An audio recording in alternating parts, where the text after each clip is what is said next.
And we are live. Hey guys, this is Ruben from Dubb's podcast, Connection Loop.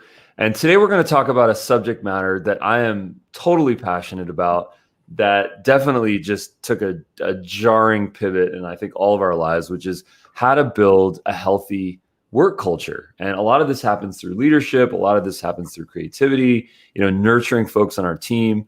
My old idea of a cool work culture was surfboards on the wall, kombucha on tap,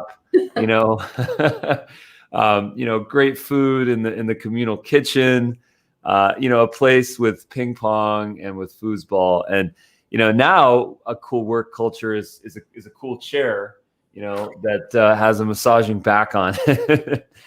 And, I think we're all kind of trying to develop, new models in this new world. So Brittany, let's get into this. You're an expert on leadership. You're an expert on work culture.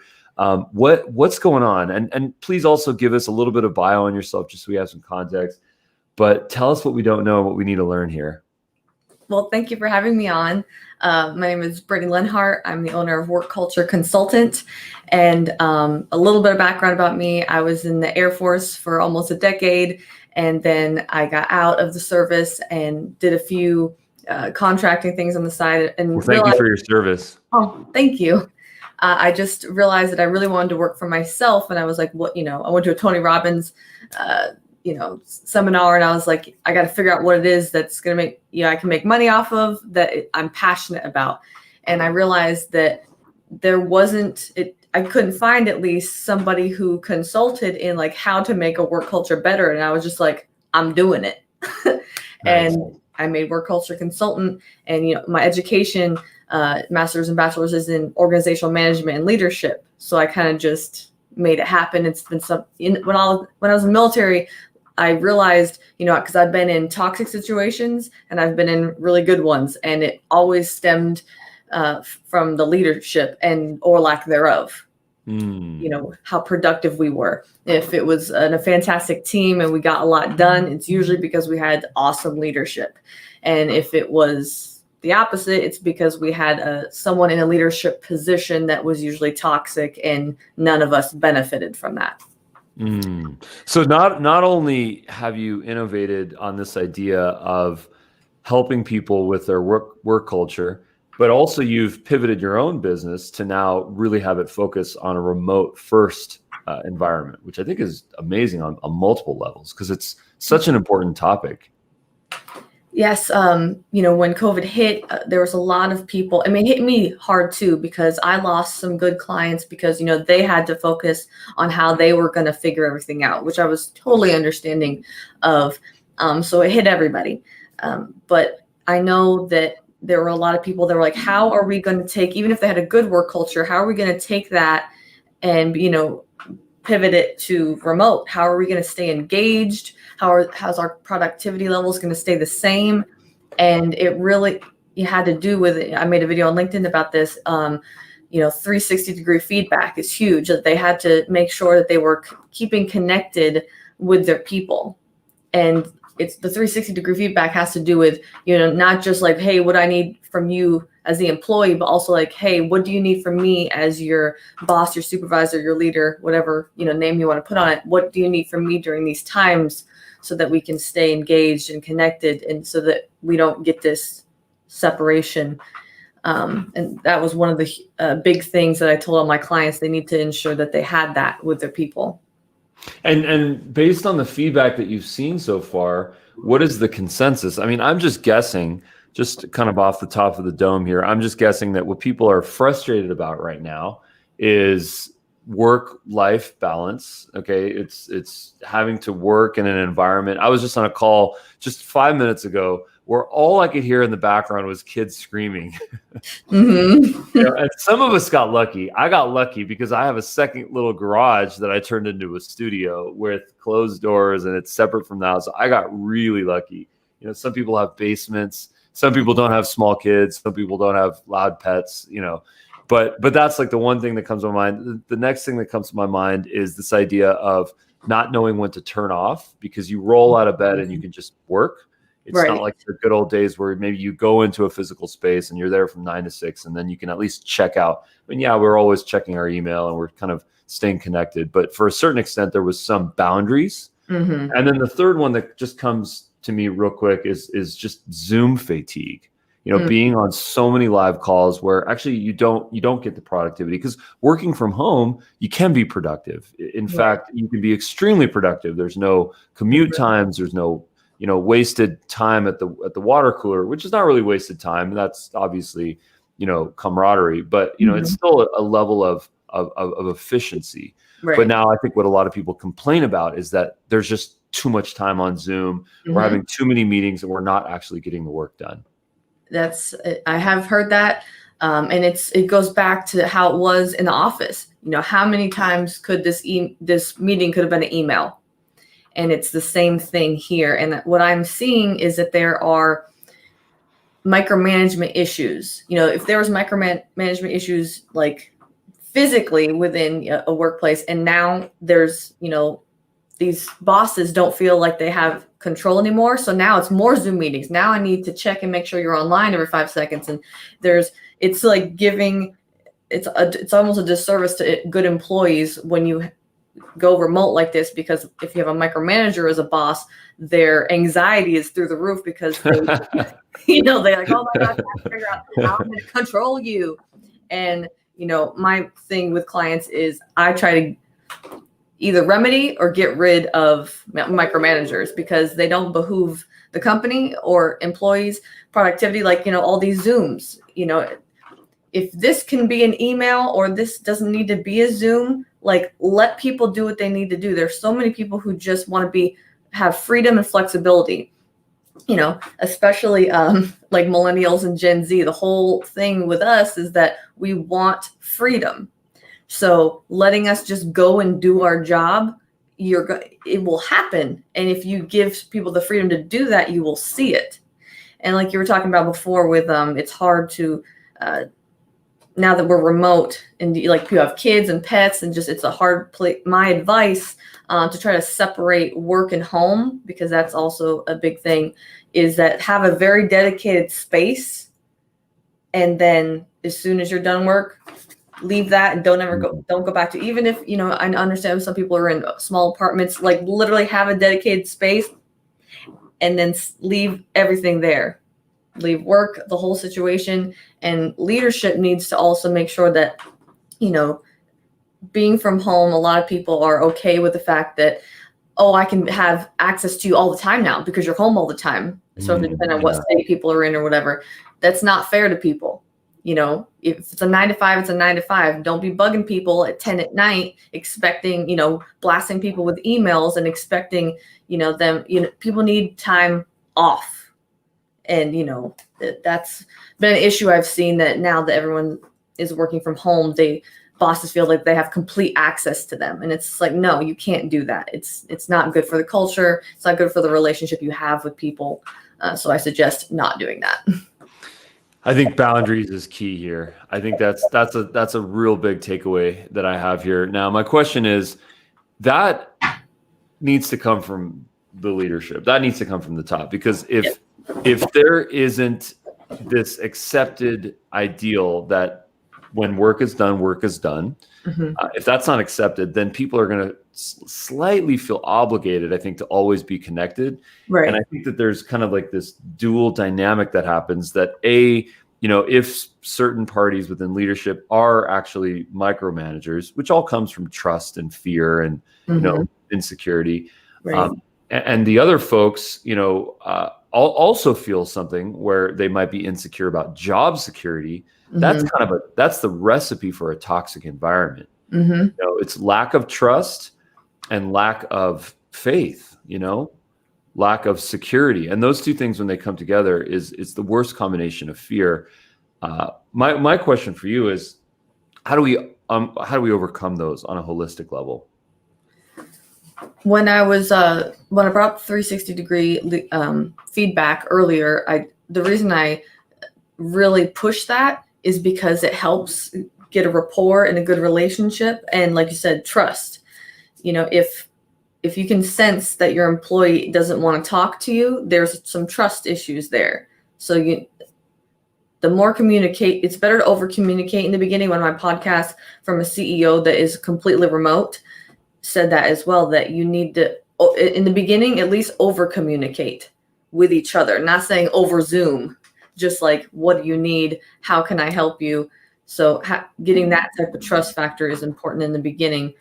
And I call it amnesty hour. Sometimes you really just need to have these one-on-ones with your employees. Like, you need to be completely honest with me and have no repercussions towards, how can I be better? If an employee feels like, hey, you're micromanaging me, you need to have this open door, policy situation within this relationship with your employee, that you can tell me anything and I'm going to try my best to fix it, not punish you for you telling me something that I need to be better at. There's a lot of self-awareness that leadership needs, that they need to have, to be like, hey, maybe I'm not doing good in these areas, and I need to hear this from my employees so that I can get better, instead of being offended when they, tell you something that they don't, you don't want to hear.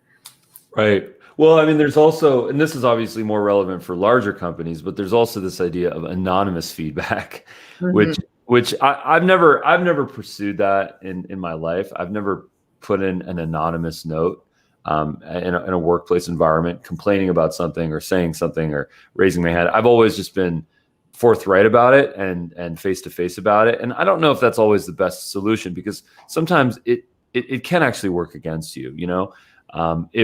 If there is certain levels of nepotism, or there's certain ideals that are so ingrained into the corporate culture that you might actually look like a little bit of a renegade by calling something out, even though you're completely in the right. So in that environment, it's always tough. Do you send something anonymously? Is there even a system set up for something, to be able to communicate anonymously? And then if you do so, what are the potential repercussions? Right. That's unfortunate, because that just comes back to the security thing. Right. My question for you is, what are some of the systems? What are some of the processes that folks within leadership or not should really pursue right now, so that we can get that 360 feedback?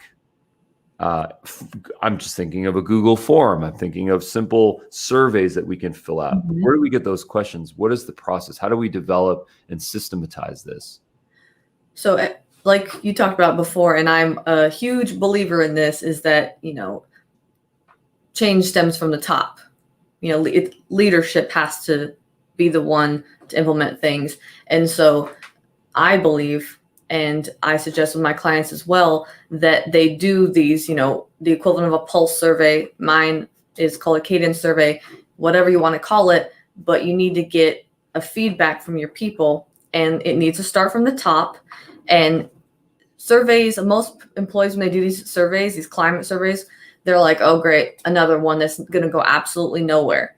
So my thing is, like, don't even do one if you're not going to use it to the company's advantage.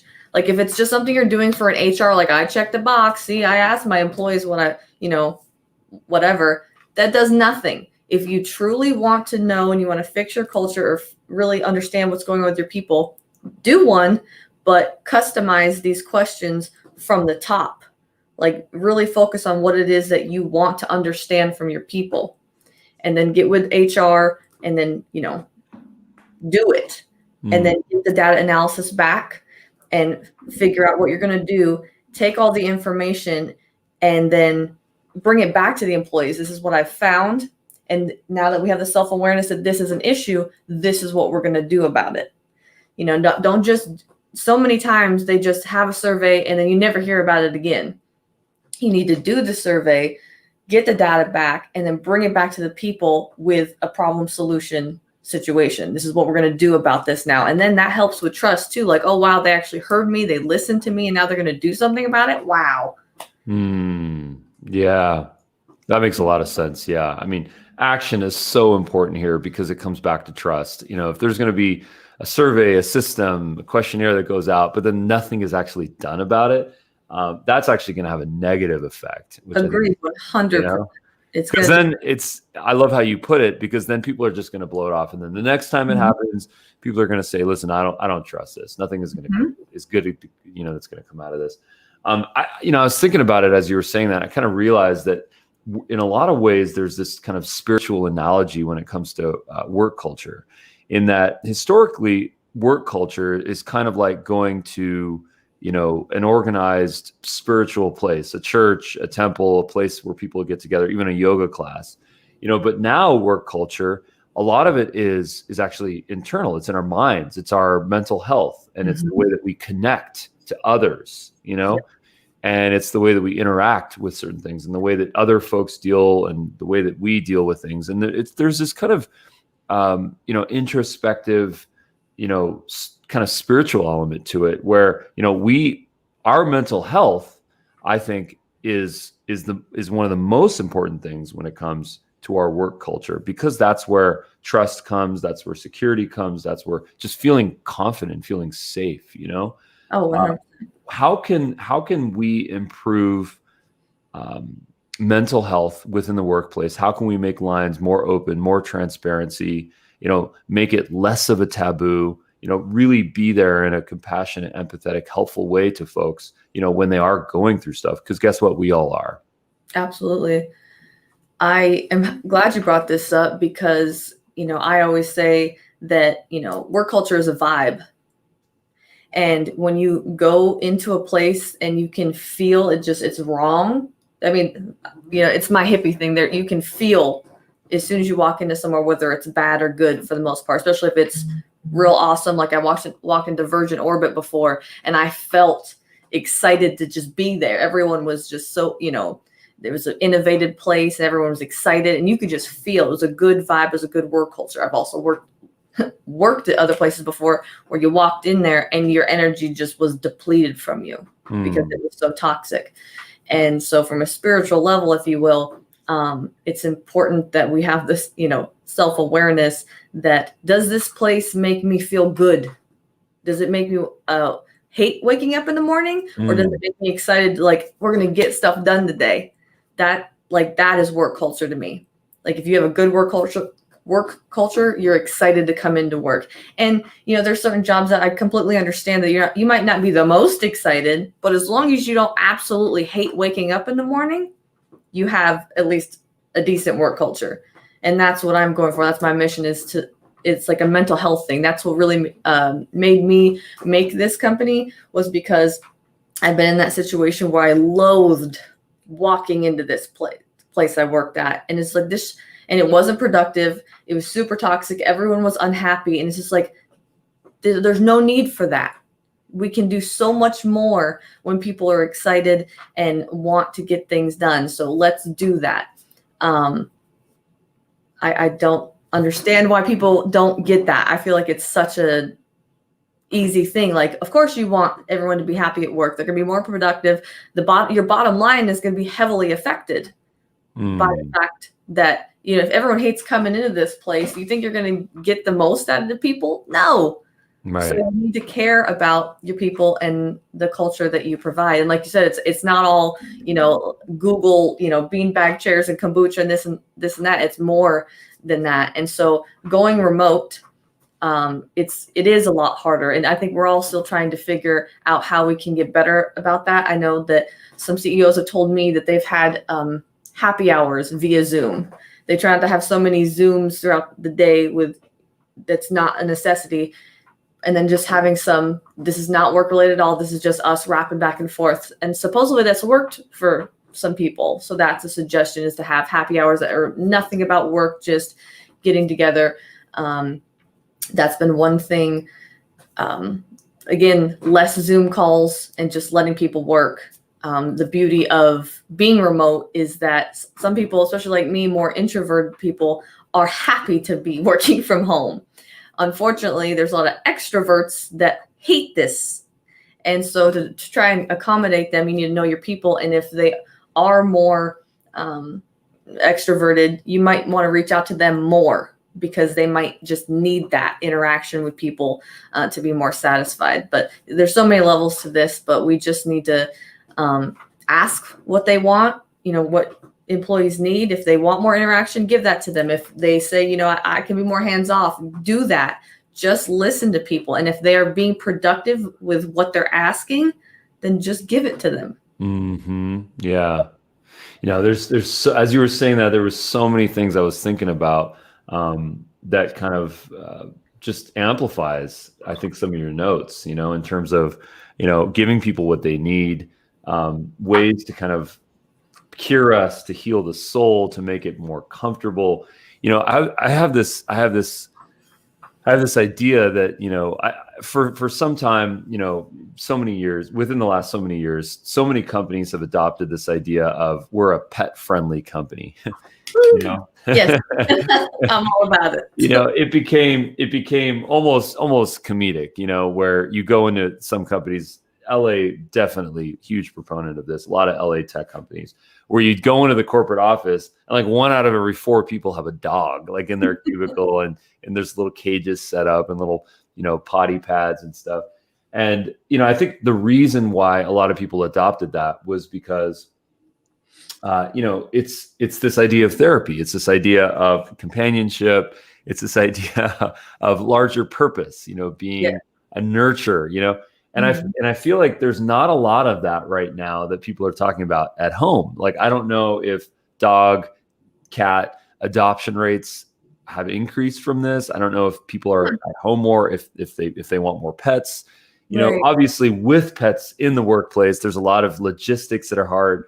Barking, potty trips, there's all sorts of requirements and responsibilities that we have now as pet owners. I am not a pet owner at the moment. But I do believe that there is this new wave of, therapy pets at the home, but then also, discipline for the pets where they know not to bark and not to, bother you when you're on the calls. Like, there needs to be some Pavlovian way to let them know, do not bark when I'm on this Zoom call every Tuesday.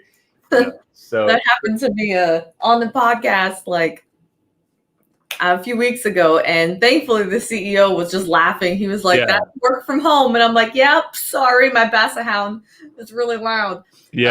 So I've already experienced it myself, but I think there's definitely levels to having the pets at work. I am a huge animal lover, so I love it. But as long as they're, like you said, disciplined and they can be good. But I know it's like you said with the mental health, and I'm all about mental health. So for some people, that's really good for them. I know past 6 months working from home, I've been so happy to be with my animals all day. It just makes me happy. So I know that is the same for a lot of other people. And you hit on mental health, and I wanted to go back to that because mental health is huge. If someone is like the mental health days, if you just need to take a day off because you're tapped out, that shouldn't be frowned upon. There's levels of burnout that people have, and they need to be aware of their signs of burnout before they get there.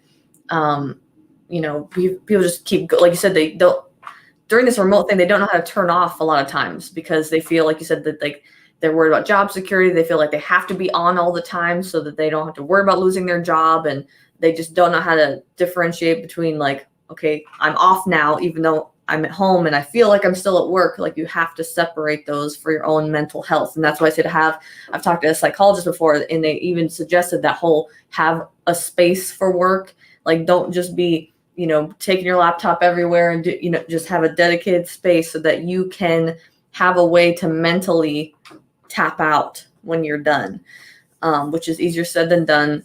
But, and I know it's hard because, like, I'm in Vegas right now and we are pretty free here with the COVID situation. And so I can go out in nature and just decompress. But like in New York City, people can't do that. They can't just leave their apartment and do whatever they want. So they have to find what, like you suggested, yoga. There's like a lot of other things that people can do for their mental health during all this. And maybe companies should incentivize them in some ways to keep their mental in a good place. I don't know all what that is yet, but I think we all need to start strategizing what that can be that companies can provide. I know counseling is one of them that they for sure have. Some companies offer free counseling. And right now there's a lot of Zoom counseling. And, tap into that. If your company provides that and you feel like you need counseling, go get that. And sometimes it's free.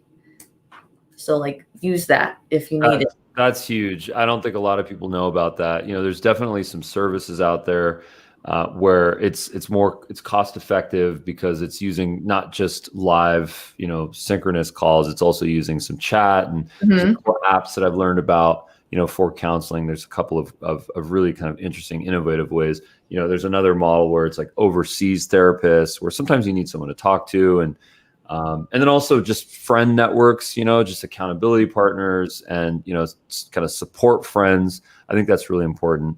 One of the other topics that I have found to be truly healing is this idea of collaborative creation. Where people are, and Dubb is a video company. We're all about that. We're constantly trying to figure out ways to innovate on how people create videos, how people share videos. One of the things that we're really exploring is this idea of collaborative video making. And it's a topic that I think is really interesting. And I have personally found it to be extremely, not only healing, but also really engaging and really beneficial when collaborative videos are shared with other people. Here is our work culture. This is Dubb. My name is Ruben. This is Ina. This is Shannon. This is Darius. This is Bono. This is Sebastian. All the people on our team, a little clip of them that shows what they are like in real life. They are dog lovers. They are surfers. They are, poetry lovers. They're all these interesting people. And it kind of promotes this idea of a open-minded, transparent work culture. But it also, I think, allows people to know that everyone's different, everyone's unique, and it's all good. And that's really what makes us powerful as a collective team. I think that's a great idea. I've seen another CEO that I interviewed, Chad Gono, and he's been doing that recently on LinkedIn, going around and show. They're not remote, but he's been going around making videos of his people and having them talk, and it really shows you how their culture is. He's not just all talk. He does have a good culture. You can see it, you can feel it in the people when they're on video. So I think it's a great idea that people start doing that. Yeah. It's a incentive. Yeah. So where can we learn about you? What, LinkedIn, your website address, social handles? Work culture consultant is pretty much everything, because it's not consulting, it's consultant. But YouTube, Instagram, mostly LinkedIn though, Brittinay Lenhart. You'll find me on there. That's where most of my content and videos are. And then workcultureconsultant.com as well. And the podcast is also Work Culture Consultant. I tried to just grab them all as soon as I made this business happen. Amazing. Well, listen, thank you so much for your time. I really appreciate it. I think what you're doing is so incredibly important, and I want more people to know about you so that they can make these improvements. So I look forward to kind of promoting this conversation and just putting it out there. I appreciate it. I appreciate you. So thank you so much. Thanks so much. Bye, Brittany. Take care.